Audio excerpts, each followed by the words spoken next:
Bon. M'assurer que tu sois prêt avant de partir. Et on va y aller. Et tiens. Good. Donc,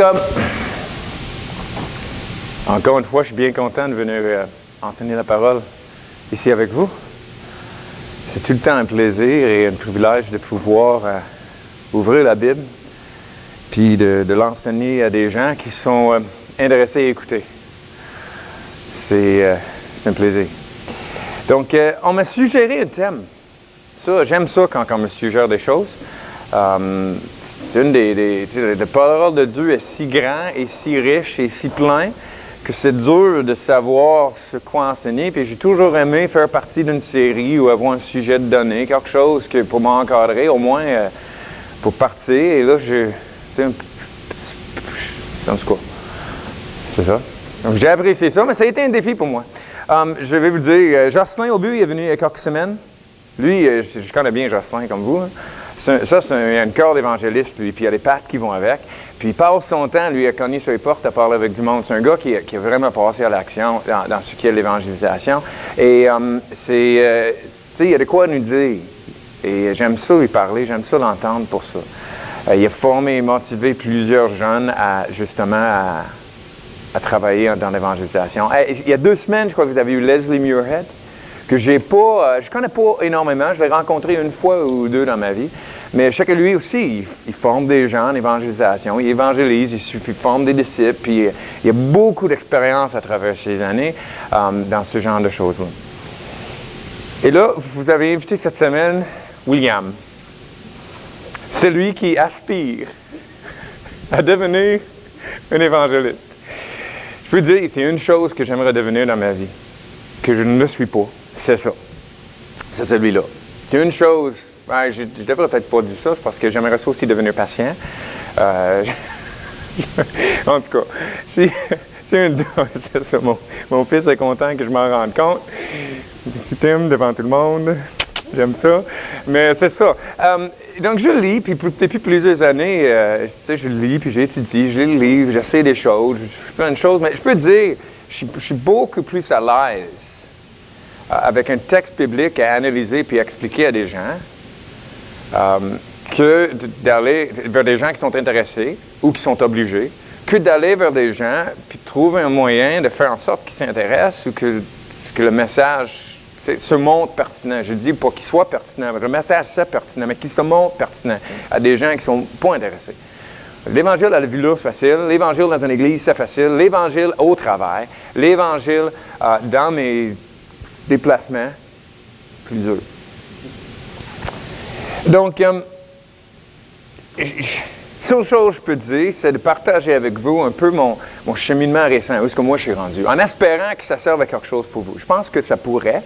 Je vais essayer même de vous connaissant, voir comment que je pourrais aussi vous diriger avec les affaires que j'apprends pour que vous fassiez la même expérience que moi. Et on peut voir comme ça, de façon scientifique, si les résultats sont répétables. Et ça se fait partout comme c'est supposé se faire. Et on va peut-être conclure ensemble dans 5 ans que ça vaut pas la peine, en tout cas. Mais, tout ça pour dire, quand je suis mal à l'aise, je vous dis, je suis mal à l'aise à parler de plein de choses, mais je suis moins mal à l'aise quand on parle de la Bible. Donc, on va partir d'un verset biblique et d'un passage où un principe est clair. Et après ça, on va commencer à se frayer des petits chemins dans le bois où les choses sont un peu moins claires. Et une place où il y a certaines choses que vous êtes obligés d'être d'accord avec moi matin, je ne vous donne pas le choix.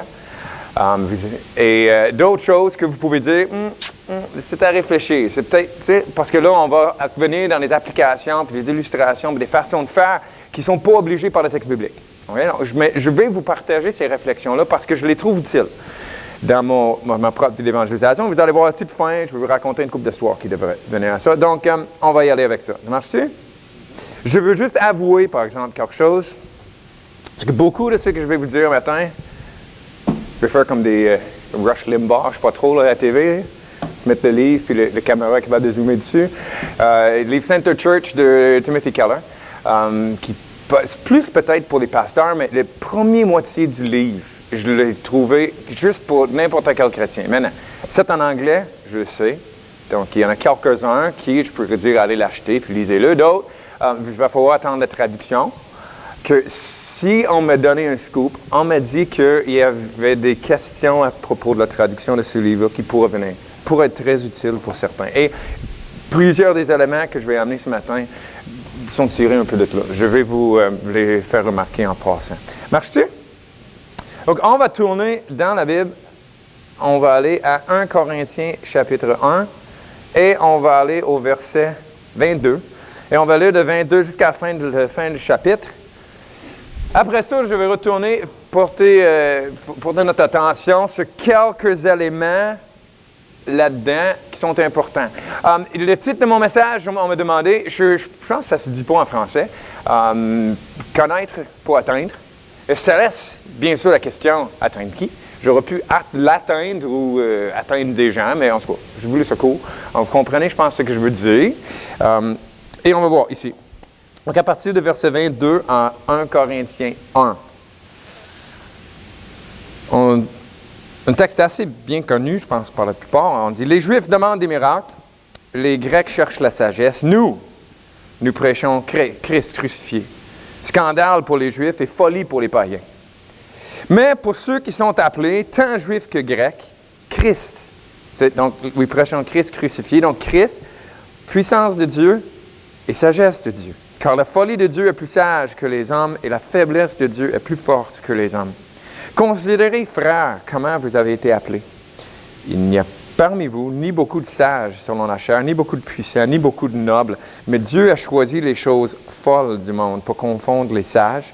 Dieu a choisi les choses faibles du monde pour confondre les fortes. Dieu a choisi les choses viles du monde, celles qu'on méprise, celles qui ne sont pas, pour réduire à rien celles qui sont, afin que nulle chair ne se glorifie devant Dieu. Or, c'est par lui que vous êtes en Jésus-Christ, qui, lui, Jésus, de par Dieu, a été fait pour nous sagesse et aussi justice, sanctification et rédemption, afin, comme il est écrit, que celui qui se glorifie dans le Seigneur. Et là, je viens de ne pas avancer mon texte à travers tout ça. Oh boy. Donc, on va retourner, on va porter attention à quelques-uns des versets là-dedans, OK? Et quelques éléments, je veux juste faire remarquer. Je ne ferai pas une exposition complète de tout ce qui est là-dedans, OK? On pourra passer longtemps à le faire. On va juste faire remarquer quelques affaires, OK? On y va. Premier verset. Les Juifs demandent des miracles. Le mot miracle qui est là, c'est un mot qui parle d'un signe. On parle dans l'Évangile de Jean que Jésus a fait des signes. C'était des évidences de sa divinité. Les Juifs, même dans le temps de Paul, un petit peu plus tard, ils voulaient des miracles, des signes. Même le mot qui est utilisé, Paul l'utilise en 2 Thessaloniciens 3, 17. Je trouve ça intéressant. Il dit, la salutation est de ma main, à moi, Paul. C'est ma signature dans toutes mes lettres. Okay? Lui, il dit, il y avait quelqu'un d'autre qui dictait sa lettre, puis l'autre l'écrivait, puis lui, il écrit un petit bout. Mais il dit, c'est ma signature, c'est le signe, c'est l'évidence pour vous que cette lettre vient réellement de moi. C'est le signe. C'était une évidence de la réalité de ce qu'il lui disait, de son implication là-dedans. Et c'est ça le mot qui est là. Les Juifs demandent des miracles, des signes. Ils cherchaient ça. Les Grecs, deuxième verset, deuxième partie, les Grecs cherchent la sagesse. Sagesse, le mot sophia, donc le nom Sophie, hein? C'est bon? C'est la compréhension de la vraie nature des choses. Ils cherchaient à comprendre comment que les choses étaient réellement, mais par d'autres moyens que les Juifs, mais par la logique, par la réflexion. Mais ils cherchaient à la vraie compréhension des choses. Ce que je veux vous faire remarquer ici et dans le reste du texte, c'est que la recherche de ces choses-là, ce n'est pas nécessairement invalide. Le texte ne dit pas qu'ils ne devaient pas chercher des signes ou qu'ils ne devaient pas chercher la sagesse, que les deux soient des mauvaises choses. On va le remarquer en passant. En fait, ne devrait-on pas s'attendre à ce qu'un Dieu qui s'impose dans le monde pour sauver des gens, on ne devrait pas s'attendre à ce qu'il se montre puissant par des signes, des évidences pour ses serviteurs? ne serait pas normal de s'attendre à cette chose-là. Et pour les Grecs, il ne serait pas normal que le discours de l'Évangile fasse du sens et tienne et nous explique réellement la vraie nature des choses. On devrait s'attendre, justement, si Dieu vient s'imposer dans le monde, à voir des signes et de la sagesse. Absolument. Bon. Là, je me suis mal organisé dans mon texte, mais pas grave. Si on continue, prochain petit bout, on va voir le prochain verset, je ne sais pas pourquoi. Mais nous prêchons Christ crucifié. Déjà, on voit que Paul est en train de contredire quelque chose, par exemple. Même si les deux recherches se servent normal, Paul contredit leur recherche et dit, finalement, c'est pas écœurant exactement ce qu'ils font. Nous prêchons, proclamons ou expliquons quelque chose. Il n'a pas cherché à prouver par les évidences matérielles et des raisons philosophiques. Paul, ses compagnons, ils prêchent, ils proclament une bonne nouvelle. Okay? Donc, il y a des choses, on dit, ce n'est pas nécessairement mauvais ce qu'ils cherchaient, mais il y a quelque chose quand même qui est à travailler, quelque chose qui a changé là-dedans. Et ce qu'on va voir à travers le reste de ce texte-là aussi. Donc, nous prêchons Christ crucifié, scandale pour les Juifs et folie pour les païens. Scandale pour les Juifs, Christ crucifié, un mort d'un Messie sur une croix. Peu importe tout ce qu'il a fait avant, mort sur la croix, crucifié. Ça peut-tu être un signe, ça? Ça peut-tu être un miracle, un signe de la puissance de Dieu? C'est tout à fait illogique dans la façon que les Juifs cherchaient de voir les signes de Dieu. Si on regarde aussi les Grecs, scandale pour les Juifs et folie pour les païens. Y a-t-il une sagesse, la vraie nature des choses? On découvre-tu la vraie nature des choses dans un Christ crucifié sur la croix? Si on le cherche avec la logique. Défaite d'un Messie qui sauve, c'est tout à fait incompréhensible. Et on comprend ça. Donc on voit scandale pour les Juifs, folie pour les païens. En passant, la façon dont je me suis organisé serait écœurément bon si j'avais une feuille devant moi, mais j'ai du problème ce matin, des pépins, et j'ai pas de feuille devant moi. Il faut que je monte et descende dans ma feuille tout le temps, puis essayer de savoir ce que j'ai. Mais en tout cas, on parlera de ça une autre fois. Ce que je veux vous faire remarquer, c'est que chacune des deux cultures a un élément négatif dans sa recherche.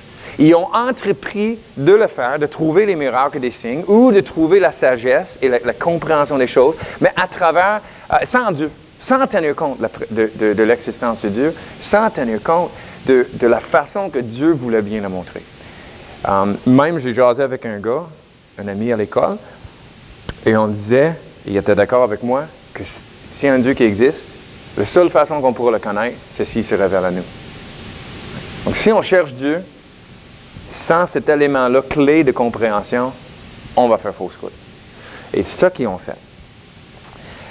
Donc, Paul est en train, je veux juste dire, je n'ai pas l'impression qu'il critique la recherche de sagesse et la recherche de signes, mais identifie Christ crucifié comme l'aboutissement de ça, mais qui est considéré inacceptable pour les Juifs et inacceptable pour les Grecs.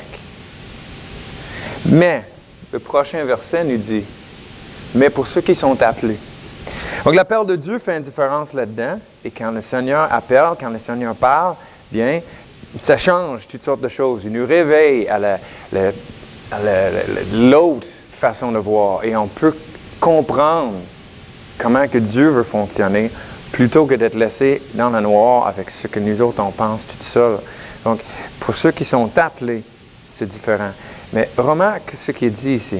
Tant juif que grec, puissance de Dieu et sagesse de Dieu. Où est-ce que je suis rendu? Rendu là. Puissance de Dieu et sagesse de Dieu. L'appel que Dieu a donné, remarquez, ça n'a pas enlevé la recherche des Juifs des miracles et des signes. L'appel que Dieu a donné, cette œuvre de Dieu qui vient s'imposer dans la vie de quelqu'un, n'a pas enlevé l'aspiration que les Juifs avaient de voir un signe de la part de Dieu. En fait, Christ est devenu le signe de la puissance de Dieu. Christ est devenu l'accomplissement de ça. Et la même chose pour les Grecs. Puissance de Dieu et sagesse de Dieu. Christ, sagesse de Dieu. On voit comment que finalement, dans le plan de match de Dieu, Christ devient la réponse ultime aux aspirations de la culture, de la nation, aux aspirations, aux pensées, la façon de penser des gens. Christ devient l'aboutissement ultime de ce qu'ils cherchaient, de cette chose-là que Dieu met dans le cœur de l'homme. Et on dit en Ecclésiaste la pensée de l'éternité, si on veut. Christ devient l'accomplissement, l'aboutissement de ça, pour ceux qui sont prêts à l'accepter. Et c'est un peu autour de ça que je veux vous parler ce matin. J'ai écrit des questions, la vraie sagesse que les Grecs cherchaient, la vraie puissance que les Juifs cherchaient. Mais la question que je pose, c'est, il y en a plus même. Si on remarque dans le texte, je ne suis pas sûr que je suis posé descendre tout de suite, mais je vais y aller. Si on remarque, c'est par lui que vous êtes en Christ Jésus, qui, de par Dieu, était fait pour nous sagesse. Donc, il revient avec ce concept-là de sagesse, que Christ est l'aboutissement pour les Grecs, la sagesse, mais il ajoute d'autres choses, aussi justice, sanctification, rédemption. Y a-tu fini la liste? Christ est-tu juste devenu ces choses-là pour nous, sagesse, justice, sanctification, rédemption? Mais non, il y a des miracles, la puissance de Dieu qui est parlé plus tôt. Il y a d'autres versets qui nous parlent d'autres choses que Christ est devenu. Chacun, c'est une aspiration du cœur, d'un cœur d'un homme, que des fois, moi, je ne l'ai pas, mais quelqu'un d'autre, il l'a. Et Paul, il vient dire, finalement, l'aboutissement de tout ce que vous cherchez, c'est en Christ que tu le trouves. Et la question que je suis en train de me poser, sur ma foi et sur ma croyance, c'est est-ce que j'ai assez de foi pour croire que mon Christ, que je connais, mon Jésus, est-ce que j'ai assez de foi de croire que lui, c'est l'aboutissement des aspirations de mon ami Jean-François Godin à l'école? Que si j'y parle et j'y connais, et si je me rends compte que lui, qu'est-ce que lui cherche dans sa vie, peux-tu réellement lui dire, avec plein de confiance, que l'aboutissement de ce désir-là, l'aspiration que le Seigneur lui a donnée, c'est Christ? J'ai-tu cette foi-là? Et pour Jean-François Côté, ça va être différent, une autre personne. Quand pourtant dans la même culture, sûrement il va y avoir des similarités entre eux autres. Est-ce que je le crois, puis deux, est-ce que je suis capable de l'articuler et d'en parler?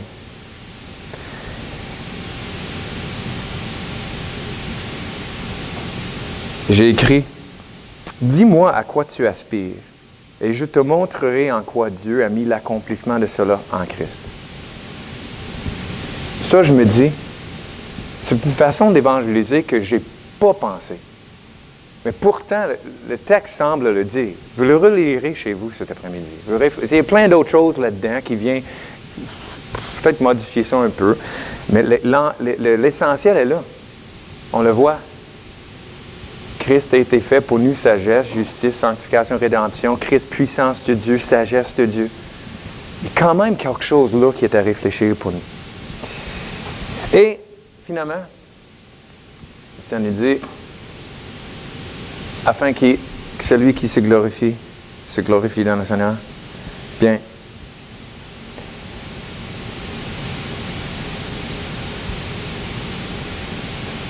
J'ai l'impression que notre but, ce n'est pas de questionner ou de critiquer le but que la personne va avoir dans sa vie, mais de critiquer la façon dont la personne pense y arriver.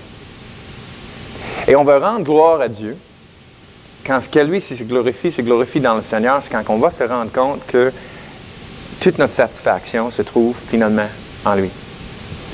Et si on peut enseigner ça à des gens, on peut apprendre à des gens à combler leurs aspirations à travers Jésus-Christ. Bon, quelques affaires je veux voir avec vous autres. Et là, je suis en mauvaise place. Éteins. Juste parler un petit peu de l'Évangile c'est que l'Évangile, c'est éternel et universel. Ça, je veux régler ça tout de suite. C'est pas l'Évangile qui va changer d'une culture à l'autre. C'est pas l'Évangile qui va changer d'un temps à l'autre. C'est pas ça. Je parle pas de ça. En fait, l'Évangile, c'est, selon Keller dans son livre, il liste 4 choses. Une affirmation à quelqu'un. Si on veut expliquer l'Évangile à quelqu'un, il faut faire rendre compte aux gens que leur compréhension de la réalité n'est pas juste. Okay? Il manque des vérités à propos de Dieu. Deuxième chose, il faut avoir une affirmation de leur état de déchu et leur état de pécheur. Donc, il y a des vérités à propos du péché et du besoin de salut qu'il faut qu'on traite. Okay? On commence que vous vous trompez. Puis, vous vous trompez, vous êtes pécheur, séparé de Dieu. 3, une proclamation de Christ comme solution, comme réponse pour le péché. Donc, il y a des vérités à propos de Jésus à présenter. Puis ensuite, on finit un appel à répondre. Ça, dans toute présentation de l'Évangile, il faut que ça soit là. Ces 4 éléments-là. Des gens comprennent mal le monde, ils sont pécheurs, Christ c'est la solution, et il faut qu'ils répondent par la foi et la repentance. Ce qui arrive, par exemple, c'est que l'Évangile s'exprime tout le temps dans une culture. OK? Déjà, je vous parle en français. Hein? Si je vous parlais en anglais, ça serait déjà différent. Si j'étais capable de parler en espagnol, ben là, on viendrait de perdre. Tu sais, je ne pourrais pas communiquer. Ça, on le sait. Mais on peut aller plus loin même que ça et commencer à penser l'habillement qu'on peut avoir. J'avais l'idée ce matin d'un, admettons, John MacArthur dans son habit, veston, cravate. Mais c'est une plage en Californie à prêcher des surfeurs. C'est une drôle d'image, hein? Et j'imagine un surfeur avec sa Bible, et sa board, sa planche, qui rentre dans l'église de John MacArthur. On peut dire, les deux, ils enseignent la parole de Dieu, mais non, mais peut-être un peu de travail à faire sur si les gens veulent qu'ils comprennent. Mais plus loin que ça encore. Dans le choix de ton de voix et de l'attitude, j'ai pensé à un exemple des Hispaniques. On sait comment ils sont. Puis des choses, quand ils sont heureux, Hein? Puis quand c'est mauvais, c'est mauvais. OK? Mais j'en entends pas beaucoup. Il y a une femme qui fait l'impression à l'école. Puis elle a comme... Tout est comme plus exagéré que surtout comme moi, comme anglophone. Déjà au Québec, les Québécois sont ils s'expriment plus qu'au moins en Ontario. Et tu vois, alors, juste ça, imagine, je prêche l'Évangile à des Hispaniques, puis ils trouvent, il n'est même pas passionné par ça. Il pourra penser ça, parce que je ne suis pas animé comme eux autres. Puis, un Hispanique peut venir prêcher à une gang à la reine d'Angleterre, avec sa thé. Il s'énerve donc bien. Hein? Mais tu vois, même dans la façon qu'on va le présenter, on choisit un genre de culture où ça va être plus facile de recevoir le message. On peut même aller plus loin encore dans le choix d'application. On va-tu présenter l'Évangile en parlant des péchés? On couche avec n'importe qui. On se divorce, on prend la drogue, Mais si je présente l'Évangile et je parle des péchés comme ça dans mon milieu de travail à l'école, mes professeurs, hein, d'autres profs, ça n'aura pas de sens pour eux autres. Ils ne vont pas être capables de s'identifier à ces choses-là. Pourtant, si je vais au centre-ville de Trois-Rivières, même avec mes élèves, ça pourra peut-être fonctionner. Mais si je parle de légalisme, puis de bien paraître, puis la fierté de soi, puis de penser qu'on est... OK, ça pourra peut-être atteindre les profs, mais il y en a d'autres qui ne s'identifient pas à ça. Alors, à chaque fois qu'on enseigne l'Évangile, même une citation du livre, c'est dit, chaque fois que tu annonces l'Évangile, invariablement, tu le fais d'une façon qui est plus compréhensible et accessible pour certains que pour d'autres.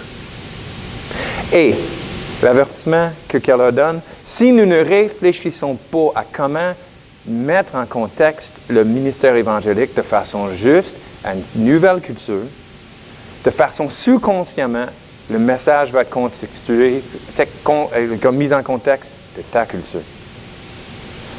Si je ne fais pas exprès pour le traduire mon message en quelque chose de compréhensible et de recevable. Okay? Je ne dis pas acceptable de Dieu. J'enlève des choses pour qu'ils disent tout le temps oui. Je dis compréhensible. Okay? Ils vont avoir la misère à l'accepter. Et je peux penser, je pense à plein de choses, mais j'ai une petite histoire. Vendredi, et René Boisvert était chez nous. Puis je parlais justement de mon message, puis de parler de l'évangélisation, comment je trouvais ça dur, parce que je suis une néophyte. Puis lui, j'ai vu tout de suite dans ses yeux, je l'avais fait encore, que j'ai lâché un mot qu'il comprenait aucunement. Je l'ai vu. Il ne savait pas de quoi je parlais, je venais de le perdre. Donc, il a fallu que je change mon langage, j'ai expliqué un peu, que j'aurais pu partir avec les mots grecs et néo, qui veut dire nouveau, puis etc. Après, j'ai juste dit, je suis comme un nouveau converti là-dedans, je suis comme nouvellement initié dans un club, puis tu sais, c'est nouveau pour moi, ces choses-là. Tu sais, je venais de faire de quoi? Je venais de parler d'un langage qu'il ne comprenait pas. Je peux penser aussi, je peux dire, j'aime bien vivre au Québec. Je retourne en Ontario, j'aime bien les Ontariens, ils sont fins, ils sont polis surtout. Mais je me suis rendu compte que les Québécois, au moins dans mon milieu, sont beaucoup plus francs. Et si je ne suis pas parler des affaires sérieuses, j'aime bien mieux le faire avec un Québécois qui va être prêt à me dire, je ne suis pas d'accord.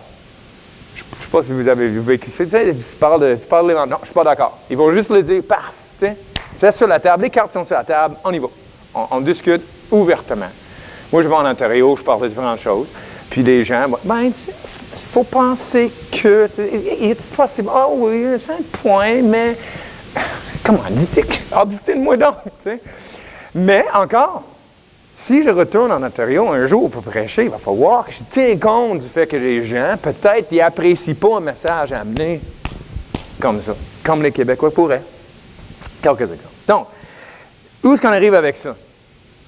Ça s'exprime dans une culture, je pense que je suis en train d'avancer dans mes affaires. Là, on arrive. Nous devons comprendre la culture de destination pour annoncer l'Évangile de façon efficace aux gens de cette culture. Donc, la langue, les conventions sociales, toutes ces affaires-là, oui. Mais ce que je trouve intéressant dans le livre de Keller, c'est qu'il va beaucoup plus profondément que ça. Il parle d'espoir de la culture des gens. Des aspirations des gens. Ils aspirent à quoi de façon existentielle pour la vie? Ils espèrent être heureux. Ils espèrent avoir une vie simple, pas trop compliquée. Ils espèrent d'être utile à quelque chose, de faire une différence dans le monde. C'est-tu de comprendre ces genres d'aspirations-là, même les récits culturels, l'espèce de façon qu'on comprend ce qui se passe autour de nous, même les craintes, même les horreurs, il faut les comprendre, il faut les connaître. J'ai dit à René un matin, des fois je pense qu'en tant que chrétien, je suis comme un pharmacien. Tu vas à pharmacie, les pharmaciens connaissent très, très, très bien les médicaments. Il n'y a pas une personne mieux que ça pour te conseiller sur un médicament. Quels sont le système de fonctionnement, comment ça marche, qu'est-ce que ça peut rentrer en conflit avec quoi, il faut le prendre quand dans la journée. Tout ça, là, expert. Mais ils ne sont pas médecins. Demande pas à un pharmacien lequel qui est le bon médicament pour ton bobo que tu as. Ça le prend un médecin pour le dire. Et c'est le médecin qui fait le lien entre les maladies et les médicaments. Si souvent, j'ai l'impression d'être pharmacien, puis je connais super bien la Bible, je connais l'Évangile, je connais les choses, puis j'ai toute la compréhension. Mais quand je rentre dans un monde, je regarde un bobo, puis je suis comme, qu'est-ce que je fais? C'est lequel le bon? Parce que je ne connais pas ça. Je ne suis pas capable de diagnostiquer le problème pour être capable de choisir la bonne façon de l'amener. Il faudrait que j'apprenne à être un docteur. Oui, de connaître les médicaments, de savoir quelles sont les recommandations, comment que ça fonctionne, mais aussi de connaître les maladies, puis les personnes, comment que ça s'exprime, les différentes maladies. Mais on pourrait dire, la maladie, c'est le péché, puis la solution, c'est Jésus.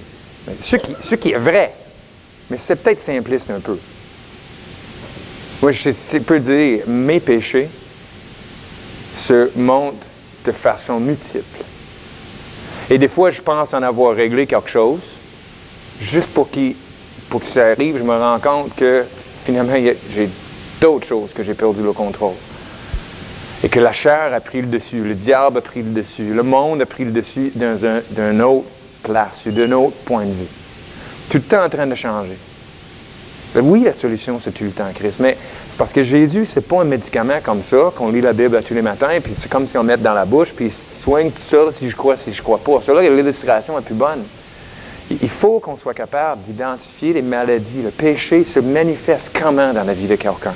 Sa rébellion envers Dieu, ça se manifeste comment dans sa vie à lui? Pour pouvoir amener Christ dans la bonne forme pour traiter cette maladie-là. Et je pense que souvent, pour moi en tout cas, je ne comprends aucunement les gens autour de moi. Je lis des livres chrétiens, j'écoute la musique chrétienne, je regarde des films chrétiens, je parle et j'échange sur un niveau profond avec des chrétiens. Et finalement, tout ce que je sais, je connais de mon milieu, c'est une image, une coquille. C'est superficiel. Un peu comme je connais ma maison. Je sais qu'est-ce qu'elle a de l'air, mais qu'est-ce qu'il y a derrière les murs, j'ai aucune idée. Et c'est comme le moteur de mon auto. Je sais où ce que c'est, je sais qu'est-ce que c'est supposé faire, mais comment que ça fait en dedans, pas grave. Donc moi, je crois qu'on a un travail à faire, justement, pour comprendre la société dans laquelle on travaille. Et là, je mentionne 3 choses ici que je ne peux pas trop développer parce que c'est là que je suis dans ma réflexion. Okay?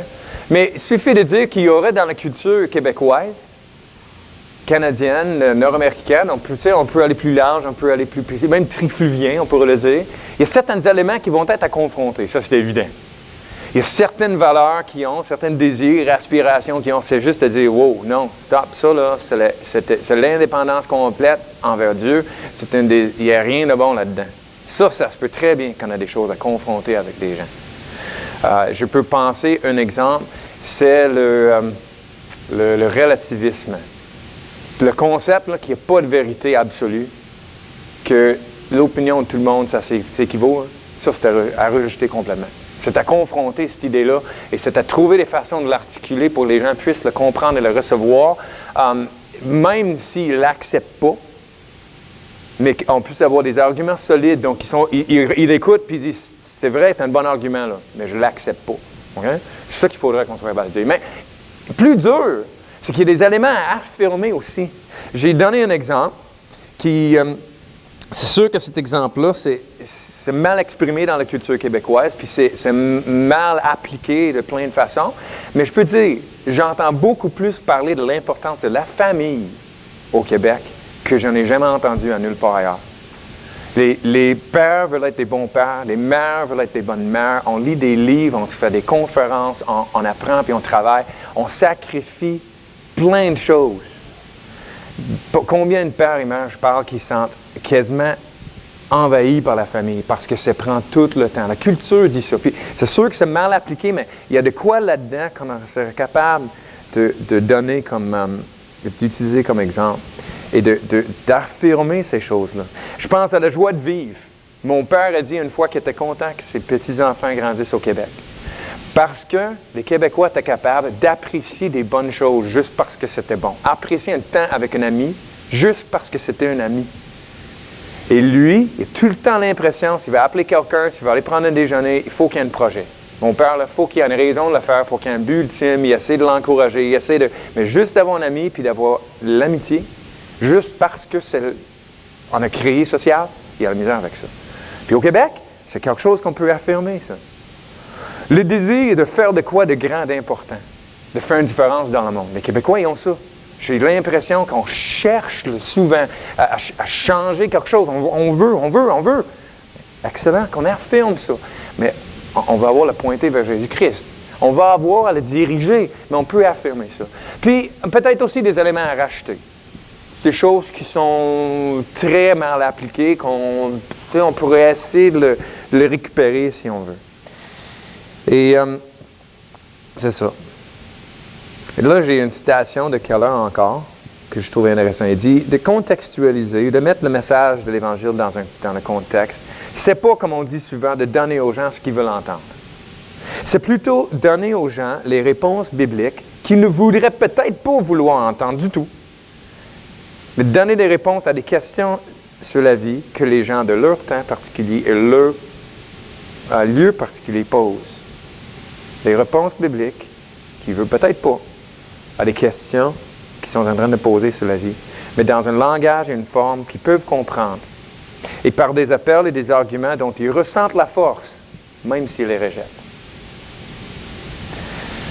Et il donne un exemple aussi d'une prédication biblique avec une doctrine très juste. Ça, on a entendu, hein? Les prédications, c'est tirer la Bible, très biblique. Tout ce qui est enseigné est juste, mais c'est ennuyant à mort. J'espère que c'est pas moi matin. J'espère jamais faire un prêche de même. Mais malheureusement, on les a vécus. Ennuyant à mort. Pourquoi? Mais des fois, c'est le ton de voix. Des fois, on est trop loin, on entend mal. Des fois, on est fatigué et on n'a pas disposé à écouter. Mais des fois aussi, malheureusement, c'est parce que ils sont tout à fait dénués de pertinence. Il n'y a rien là qui change quoi que ce soit dans la vie. On parle de plein de vérités. C'est intéressant. Qu'est-ce que ça change? On ne sait pas. Et des fois, c'est ça, nous, quand on essaie de parler à des inconvertis, on parle de Jésus comme solution à un problème. Mais quel problème? On dit c'est le péché. Quel péché? Et là, on leur parle de choses, puis on parle des choses qui nous ont touchés, qui nous ont dirigés, qui nous ont amenés vers Dieu, mais il ne faut pas eux. Ça ne le saisit pas. Donc, il faut comprendre la culture pour annoncer l'Évangile de façon efficace dans cette culture. Je veux juste ajouter, par exemple. Ça, j'ai trouvé ce T-shirt-là. C'était en anglais, je l'ai traduit, mais je l'ai trouvé excellent. Dire la vérité à des gens qui comprennent mal revient à faire la promotion d'un mensonge, n'est-ce pas? Toi, tu as dit la vérité, mais c'était mal compris. Si tu as été mal compris, mais finalement, il y a plein de monde qui se promène à croire quelque chose qui n'est pas vrai. C'est comme si tu as fait la promotion d'un mensonge. Hein? C'était drôle, en tout cas. OK. Moi, j'ai ri. J'ai montré à ma femme, elle n'a pas ri, mais en tout cas, j'aurais dû savoir que ça ne marcherait pas. En tout cas, c'est bon. Je vais mettre ça dans ma Bible. William 1, 4. Donc, l'Évangile est éternel, universel, exprime dans une culture. J'ai parlé un peu de la culture, mais j'aimerais aussi parler un tout petit peu de l'Évangile. Nous devons aussi comprendre la richesse de l'Évangile pour l'annoncer de façon efficace aux gens de notre culture. Et ça, c'est de quoi j'ai trouvé extrêmement intéressant dans le livre de Keller et que je trouve que ça vaut la peine de développer pour moi. Et je vais commencer pour donner un exemple. Je pense que mon exemple est à la mauvaise place. Oui, tout à fait. Je vais passer à d'autres choses. Je dis tantôt, on donne des arguments, on fait des appels, des images, des choses que les gens ne comprennent pas. Mais des fois, dans la Bible, on utilise juste une. Tu sais, dans la Bible, comment que les gens sont appelés? Par quoi est-ce qu'on utilise?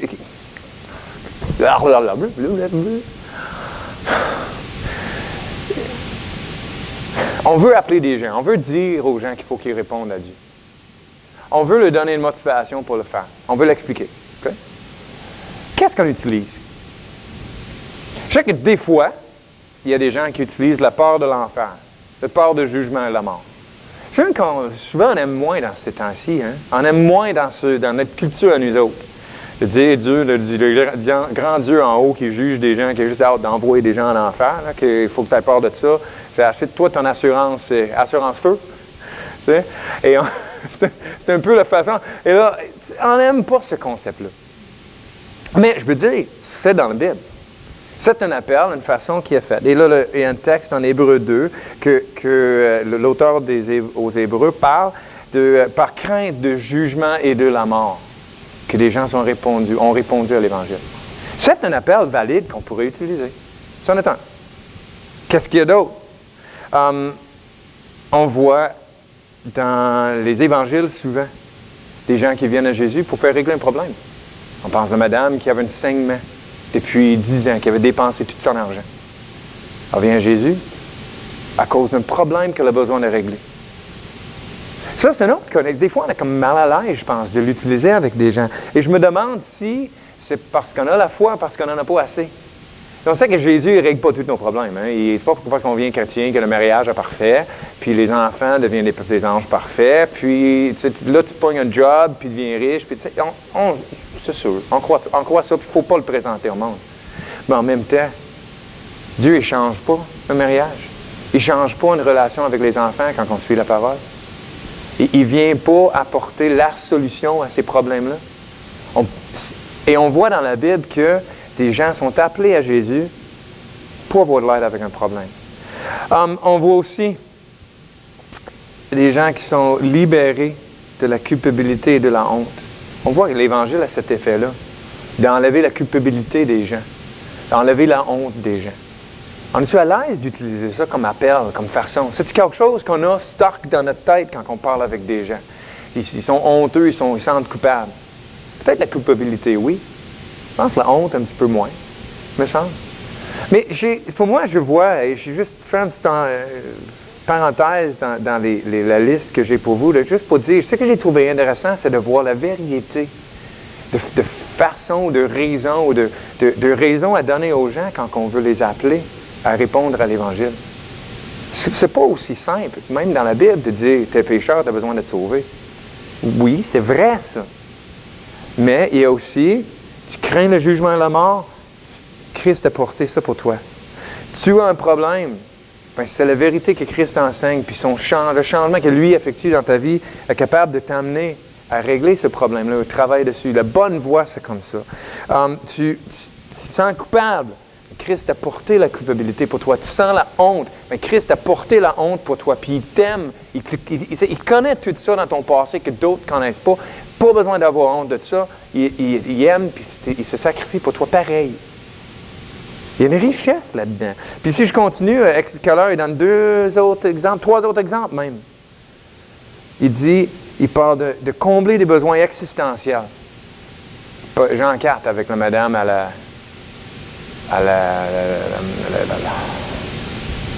Samaritaine, là, au puits. Puis, là, il est en train de régler des raisons de vivre, puis il parle de ceux qui louent Dieu, adorent Dieu, le font. Dieu cherche des adorateurs en esprit, en vérité, puis il parle d'un sens de la vie. Il y a là ça aussi. J'aime pour ça la présentation de l'Évangile, c'est Dieu, il y a un plan pour ta vie. Hein. Ça, on peut le mal faire, mais on peut aussi le bien faire. Puis c'est quelque chose que Jésus et les apôtres utilisent, c'est des appels. Une appréciation tout court de la beauté et de la vérité. Christ, puissance de Dieu et sagesse de Dieu. On lit des histoires, la meilleure histoire de tous les temps, qui est répétée dans tous les bons films. C'est quelqu'un qui se sacrifie pour quelqu'un d'autre. On voit ça, hein? Tout le temps. Les vieux westerns, c'est le bon shérif hein, qui, au risque de sa vie et péril, va faire du bien juste parce que c'est le bien. Mais c'est l'histoire de Jésus, ça. C'est partout dans notre société, dans nos affaires. On peut-tu se servir? On est-tu à l'aise de se servir de ça? Comme un appel à des gens à dire, ça se peut-tu que ça soit vrai, ça? Ce ne serait pas beau si c'était vrai. Et là, le présenter Jésus. Un autre appel. Ensuite, un désir de témoin. N'est-ce pas un bel appel pour les gens? Mais il y a une richesse là, que j'ai pas à ma disposition, que je vais découvrir seulement en réfléchissant comme un médecin. Des maladies, des médicaments, mettre les deux ensemble. Des façons que le péché s'exprime dans différents gens, les aspirations, les espoirs, les désirs, les recherches de chaque homme avec les réponses. C'est tout le temps Christ, mais Christ en quoi? Et de les mettre ensemble. Il y a aussi une autre série, donc des appels de la Bible, on parle des images de l'expiation, que j'ai trouvé intéressant aussi. Je vais commencer avec ceux qui sont probablement le plus utilisés pour nous. L'image du temple. Christ est le sacrifice qui nous purifie et nous rend acceptables pour nous approcher de Dieu. Il nous rend propres et beaux. Ça, c'est une image de l'expiation qu'on utilise couramment dans nos églises. Puis on est capable d'articuler et de présenter, puis on est capable de faire ça de semaine en semaine avec une richesse. On a aussi peut-être un cours de justice. Christ se tient devant le juge et reçoit la punition que nous méritons. Il enlève notre culpabilité et nous rend juste.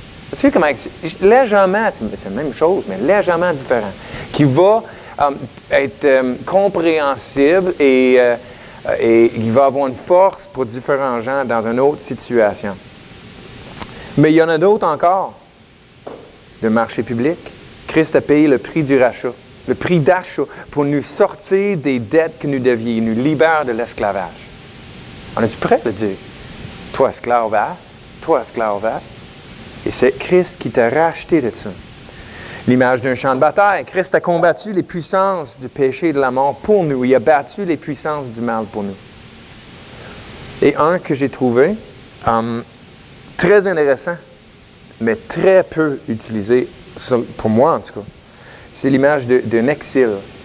Si on parle de l'exilé, quelqu'un qui est mis dehors de son... Jean qui était exilé sur l'île de Patmos, puis il fallait qu'il quitte sa communauté, il fallait qu'il quitte son monde, puis qu'il aille tout seul. Et Christ a été exilé, mis dehors de la communauté, pour que nous, qui méritions d'être exilés, puissions entrer. Et même la façon que Keller le dit, j'ai trouvé très intéressant, he brings us home. Il nous fait rentrer chez nous. Et quand j'ai lu, lui, là, ce matin que j'ai trouvé, ça doit avoir une force pour les Québécois. Pour des gens qui se sentent tout à fait perdus, tout à fait seuls. On est dans un monde où tout le monde se sent seul. On est rempli de choses, puis on communique plus qu'on communiquait avant, mais on se sent terriblement seul. N'est-ce pas merveilleux que cette image-là de dire l'expiation de nos péchés, un des éléments, une des images, c'est qu'on a été rentré chez nous.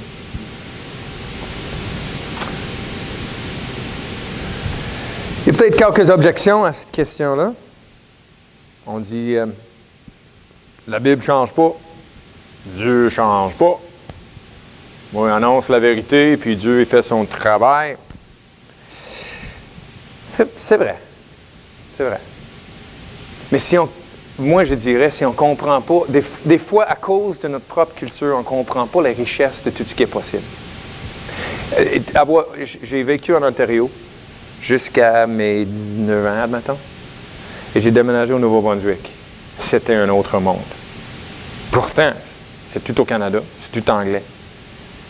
Mais les maritimes, là, c'est autre chose. Juste un exemple. Tu mets ton pied dans la rue, entre deux chars parqués, hein, puis quasiment des accidents qui se font pour que tu traverses. Tu sais, un genre de monde se salue dans les... Tu sais, tu descends une route, tu es entre deux petits villages, hein, puis tout le monde sur la rue envoie la main à tout le monde qui passe. C'est des petites choses, mais... Et quand tu connais les gens de ce coin-là, c'était très, très différent. Très, très, très différent. Je peux dire, moi aussi, je suis arrivé ici. Et je me suis québécoisé, hein, québécoisé. Je ne sais pas si ça se dit, mais... Et, tu sais, mais j'ai découvert plein de choses. Puis moi-même, ma façon de voir a changé. Mais là, je suis dans comme... C'est le troisième contexte culturel dans lequel j'ai vécu. Et je peux dire, dans chacun, j'ai découvert des choses sur Dieu que je ne connaissais pas. J'ai compris des textes bibliques que je ne comprenais pas. Parce que je n'avais pas le background, je n'avais pas l'arrière-plan nécessaire pour le saisir. Et souvent, ce n'était pas nécessairement un verset que je ne comprenais pas du tout. C'est que, mis dans un certain contexte culturel, je saisissais l'impact et la puissance de cette vérité-là. Malheureusement, je ne pourrais pas vous en expliquer parce que souvent, ce n'est pas des choses qui viennent... qui sont articulables. Mais Keller dit, une culture différente nous amène à poser au texte biblique des questions qu'on n'aurait jamais demandées avant et de voir beaucoup de choses que nous n'avons pas vues clairement avant. Bill a sûrement vécu ça en Afrique. On va là-bas, puis on a face à des affaires qu'on ne saurait pas faire ici. Je pense des histoires que j'ai entendues là-bas avec des... Je ne sais même pas quoi penser de ça. Des exorcistes, puis des démons, puis des choses comme ça. C'est dans le Bible, c'est dans leur culture, mais ce n'est pas dans ma culture à moi. Je me sens tout à fait perdu face à ça. Parce que je n'ai jamais eu à me poser des questions sur ces textes-là. Il me semble d'aller là-bas, être face à des réalités spirituelles évidentes que je n'ai pas vues. Là, je vais lire la Bible différemment. Je vais lire Éphésiens 6 et l'armure du chrétien différemment. Donc, oui, la Bible ne change pas, Dieu ne change pas, mais la culture, ça change, par exemple. Puis des gens sont différents. Et ça reste.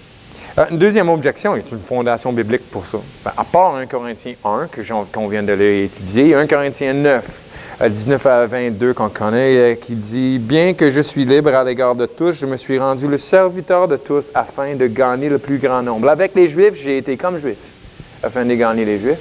Avec ceux qui sont sous la loi, comme sous la loi, quoique je ne sois moi-même sous la loi, afin de gagner ceux qui sont sous la loi. Avec ceux qui sont sans loi, comme sans loi.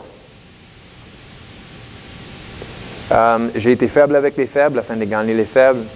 Je me suis fait tout à tous, afin d'en sauver de toute manière quelques-uns. Paul l'exprime, là. On voit aussi, si on étudie comme il faut, les discours de Paul dans les Actes, les discours entre Pierre et Paul, même Paul, là, c'est différentes places. Et si on va avec Pierre, qui est aux Juifs le jour de la Pentecôte, puis on le compare avec les Grecs à l'aréopage, avec les philosophes, c'est très, très, très différent, sa façon d'annoncer l'Évangile. C'est pas juste qu'il commence plus tôt, puis il faut qu'il explique qu'il y a un Dieu créateur avant. C'est pas juste ça. Même l'Évangile, la façon, les moyens, les exemples, où ce qu'il cherche, la force de son argument, c'est très différent. On peut penser à quelque chose aussi niaiseux que le fait qu'il y a 4 évangiles, pas juste d'un. Si Dieu ne change pas, la Bible ne change pas, un sera fait. Elle raconte l'histoire, tout est dedans. Mais c'est parce que les 4 présentent légèrement sous un aspect différent. Bien, légèrement, dans le fond, les 3, puis Jean, c'est très différent. Mais même Matthieu, Marc et Luc, tu les lis, puis tu vas avoir un genre d'argumentation différent pour l'importance du Christ. Et c'est ça. Un autre argument qu'on peut utiliser aux choses, c'est de dire ça, c'est pour les missionnaires. Tu sais, ils s'en vont à quelque part si la culture est vraiment différente. Oui, c'est vrai que c'est pour les missionnaires. C'est super important. Mais qu'est-ce qui est plus dur? C'est plus dur d'être patient envers qui? Admettons, un Africain qui déménage au Québec et qui fait toutes sortes de niaiseries. Ou un Montréalais qui déménage à Trois-Rivières et qui fait toutes sortes de choses qui ne sont pas des niaiseries, ils sont juste pas comme nous autres. Pourtant, pour tous les deux, c'est une culture différente qui arrive chez nous. Un, c'est tellement radicalement différent que c'est évident qu'il faut qu'on tienne compte. L'autre, c'est tellement proche que c'est facile de mépriser. C'est facile de dire, voilà, c'est pas une façon d'agir, c'est pas une façon de parler, c'est pas, tu sais, ici, c'est pas comme ça. Et même, on a commencé à écouter une série hier, que finalement, on n'a pas aimé, on a fini, mais je me suis rendu compte comment c'est tellement typique, tu sais, la petite fille de la ville qui déménage, dans les grosses villes qui déménage dans un petit village de l'Ouest. On voit comment il y a un conflit de culture. Ou encore le contraire, le Canadien, il y avait toute une série, un Canadien, gendarmerie royale, qui déménage et travaille avec la police américaine. Puis c'est tout plein de choses que les Canadiens sont weird. T'sais? Comment les Canadiens et les Américains sont différents. D'accord. Je dis, c'est la même chose qui arrive chez nous. Nous autres, on a comme des Québécois, mais on n'a pas exactement. Moi, je suis chrétien déjà depuis 23 ans. J'ai grandi dans une famille chrétienne avec plein de valeurs de l'Évangile, bien avant que... autant que je peux avoir... J'ai ma carte soleil, là, mais pourtant, j'ai de quoi à comprendre. Et je le vois quand je parle avec des gens. Et je me suis tellement enraciné dans mes affaires chrétiennes, comme j'ai perdu le sens. Et justement, c'est les illustrations que je voulais donner quelques-uns. Quelques illustrations de ça. Je pense à ma conversion. Moi, je ne sais pas pour vous autres à votre conversion, mais moi, j'ai tout à fait changé de gang. Tout de suite, paf, d'un coup. On avait changé d'église un petit peu d'avant, non, un peu après. Puis, j'ai trouvé des amis là-bas, puis les niaiseries que je faisais avec l'autre. Finalement, je me suis chicané avec mon ami, puis on se voyait plus. Fait que là, c'est comme si j'ai débranché une chose, j'ai déménagé, pris mes clics et mes claques, puis j'ai déménagé ailleurs dans le royaume de Dieu, puis je me suis bien installé. Je peux dire, moi, j'ai jamais appris à communiquer l'Évangile en dehors de l'Église. On peut penser que quand on se convertit, que ce serait plus facile, hein, au début, mais moi, ça a été tellement raide le changement. Et de toute façon, ça fait tellement longtemps. C'est mon besoin, j'ai besoin de faire ça. Et je veux juste vous raconter un couple de discussions que j'ai eues. J'ai revenu des fêtes, puis à l'école, il y a toujours un déjeuner le lundi matin pédagogique, là, après les fêtes. Et j'ai été chercher mes affaires, puis je me demandais où est-ce que j'étais pour m'asseoir, avec qui. Je me suis dit, regarde, moi, je vais laisser ça à Dieu. Normalement, j'irai voir Jocelyn au but. C'est le fun, on s'assoit, on parle du Seigneur, des différentes choses. Mais je vais prendre la prochaine place qui est disponible à la table.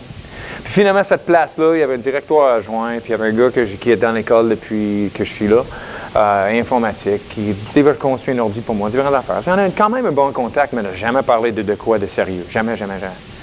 Puis à la fin de ces repas-là, le Seigneur s'est organisé que toutes les autres papes, puis lui, puis moi, on jasait là ensemble. Puis la discussion a frôlé la mort. Il parlait de ses beaux-parents qui sont rendus un petit peu plus vieux, qu'il fallait placer dans un foyer. Mais tu sais, on est venu sur le bord. Puis j'ai remarqué la conversation comme, oh, tu sais, c'est comme, faut pas qu'on parle de ça. Là, c'est parti dans les voyages dans le sud, puis des affaires tout à fait superficielles. Et là, j'ai saisi l'occasion. J'ai fait remarquer ça. Fait remarquer comment que la discussion était venue proche de choses sérieuses, mais qu'on n'a pas été capable de garder là. Et comment que c'était drôle. Et ça en a discuté. Mais on a discuté, j'ai décidé cette fois-ci de l'écouter. Qu'est-ce qu'il y a après la mort? Et lui, il voyait tout de suite, tu sais, lui, il ne parlait pas de qu'est-ce qu'il y a après la mort, il parlait de sa relation avec Dieu, puis de son assurance de salut à lui. J'ai vécu une bonne vie, pas fait trop de niaiseries. Tu sais?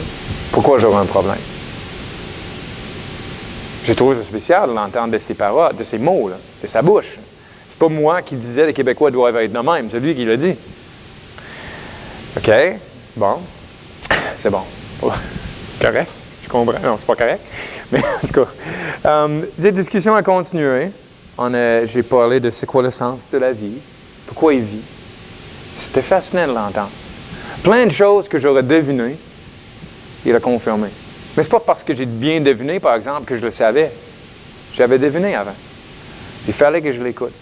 C'est ça que je trouve plaisant maintenant. Parce que là, j'ai plein de stocks, plein de choses, j'ai réfléchi sur lui, que je peux venir avec d'autres questions, d'autres discussions, pour lui amener de plus en plus proche.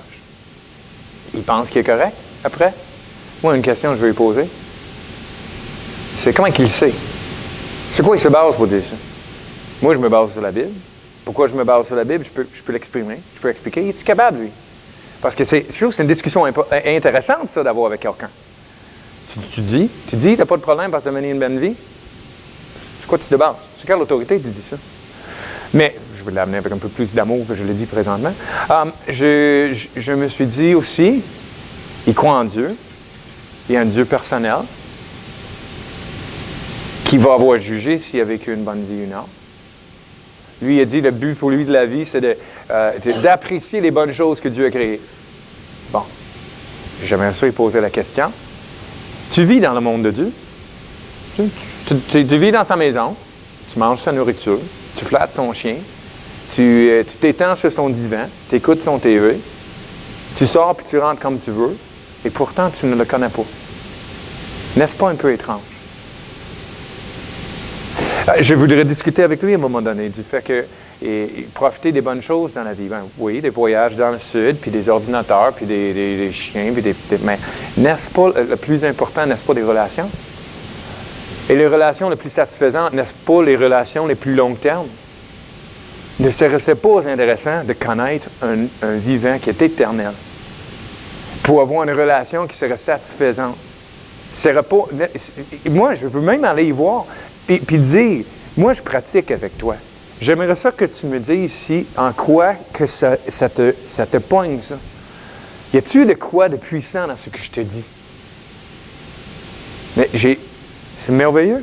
J'ai plein de petits moyens que je suis capable de dire. Hey, notre discussion de l'autre jour, j'ai pensé à ça, puis je me posais une question.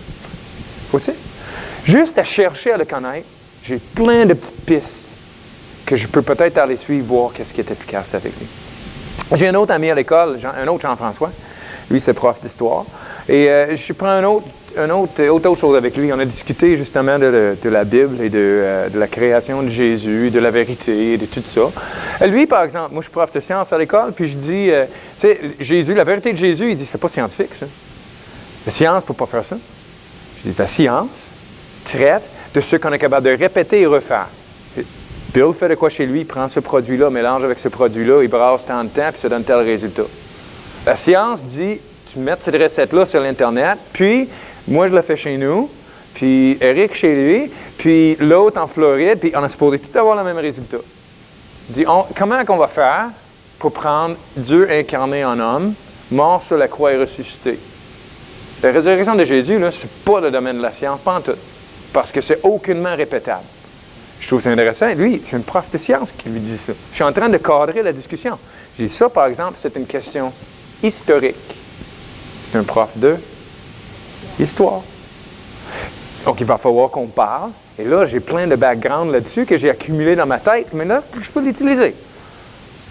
Qu'est-ce qui fait qu'un témoin historique ou des traces historiques soient fiables? On a jasé même, tu sais, des choses que je lis, j'entends, mais jasé de Socrate et Platon pour le livre, que les dernières copies qu'on a c'est 1500 ans après. Ça, on discute toutes sortes de choses pour des manuscrits, des affaires, que lui est capable de saisir et de comprendre ça. Très intéressé, lui, à suivre ça avec moi. Très intéressé à avoir ces discussions-là. Mais tu vois, parce que je le connais, je suis capable de travailler avec lui. Lui, il m'a dit que son but dans la vie, quand je lui ai demandé c'est quoi la raison d'être, et lui, il dit c'est voyager. J'ai trouvé ça un peu étonnant pour un gars qui, je pense que j'ai jamais entendu qui est sorti du pays. Mais en posant des questions, on s'est rendu compte que lui, ce qu'il rêve, c'est que sa vie serve à aider d'autres. Il aimerait faire des voyages missionnaires non chrétiens. Humanitaires, je pense qu'on appelle ça. Il dit, pour aller dans les villages, puis pour aider à structurer, à organiser, puis à se donner des moyens pour améliorer le sort de la vie. Tu ne penses pas que j'ai une piste là-dedans pour travailler? Pour travailler avec lui? Même de dire, c'est quoi l'importance d'aider l'humanité s'ils vont tous aller dans le tombe? Toi aussi, tu vas aller. Sur quoi tu te bases pour vouloir les aider de cette façon-là? Parce que moi, je veux les aider de cette façon-là aussi, mais je suis capable d'articuler pourquoi. Et je me dis, mais que lui, il voit que moi, je suis plus capable d'expliquer la réalité dans laquelle on vit, bien, il va être attiré vers ça. Bien, peut-être que non. Peut-être qu'il va tout à fait le rejeter, mais au moins, je vais l'avoir exprimé d'une façon que lui, il va reconnaître, comme Keller a dit, de reconnaître la force des arguments, même s'il le rejette. Bon. J'ai d'autres exemples que je pourrais donner, mais il y a tard, puis je parle longtemps, parce que je suis comme ça. En conclusion, connaître pour atteindre. Qu'est-ce que je vous dis de faire? J'ai écrit 3 choses. 1. Pas foncer avec des gens tête baissée avec ce qui a marché pour toi. Qu'est-ce qui t'a amené à l'Évangile? Tu vas avoir tendance à virer dans ça. C'est ça que pour toi est efficace. Foncez pas la tête baissée. Affirme ce qui est bien. Affirme ce qui est bien dans la société, dans la culture. Rachète ce que tu peux pour l'Évangile, puis confronte ce qu'il faut. Mais réfléchis. 2. Pose des questions à des gens. Des questions comme j'avais. Comment que tu sais que c'est la vérité? C'est quoi tu te bases? Quelles sont tes aspirations pour ta vie, tes espoirs, tes craintes? Ta vie consiste en quoi? Qu'est-ce que Dieu... Parce que pour nous, c'est des choses que Dieu a placées là. Pour eux, c'est le sens de la vie qu'ils cherchent. Nous, c'est Dieu qui l'a placé dans leur cœur. Qu'on le connaisse pour s'en servir. 3, apprends à expliquer comment que Christ a accompli tes aspirations. Ça, c'est plus dur parce que je ne suis pas sûr qu'on le sait tous. Je ne suis pas sûr que moi-même, je sais que j'aspire à quoi? J'aspire à plein de choses dans la vie. Il y a eu Jésus là-dedans. C'est ça qu'il faut que j'apprenne. Puis il faut que je sois capable de le montrer, de l'expliquer, de le montrer par ma vie, que je suis pleinement satisfait à cause de Jésus. Qu'il ne me reste rien à accomplir, sauf de vivre ce qui a été accompli pour moi. Et que j'espère, à travers ces quelques réflexions qui ont été super longues, qu'on trouve des moyens, pas des trucs, puis pas juste d'autres connaissances bibliques à ajouter à nos affaires, mais des pistes qu'on peut prendre pour réellement rentrer en discussion avec les gens. Que ça puisse nous servir pour être capable de diagnostiquer les maladies de chacun, pour qu'on puisse prescrire le médicament qui est Christ. Donc, Seigneur, c'est ça notre désir. On a, comme toi, horreur des connaissances qui restent dans notre tête et qui nous changent pour des choses. Oh Seigneur, que tu, par ton Saint-Esprit, premièrement, que tu nous combles de Jésus-Christ. Fais-nous voir comment que lui, c'est l'accomplissement de tout ce qu'on veut. Aide-nous, Seigneur, à être pleinement satisfaits en lui et à cause de lui. Et apprends-nous, Seigneur, de le voir chez d'autres, de les guider. Donne-nous des cœurs qui ont foi en toi et en ton Évangile, qui croient réellement que tu as mis la pensée de l'éternité dans le cœur de l'homme dur et perdu. Et qu'il y a des moyens d'expliquer, qui soient pleins de puissance, qui a une grande force chez eux. Même si le cœur dur vont faire qu'ils vont le rejeter. Donne-nous, Seigneur, le courage, oui, de confronter ce qui était confronté, mais aussi la sagesse de racheter ce qu'il faut et le courage d'affirmer ce qui est bien dans les gens. Et de leur montrer comment que même c'est bien là, le point de vue Jésus. S'il te plaît, Seigneur, que ça ne reste pas juste des connaissances puis un désir. Mais donne-nous à ce que ça devienne une habitude, une façon de vivre. Pour que c'est lui qui se glorifie, qu'il se glorifie en toi. Au nom de Jésus, je prie. Amen.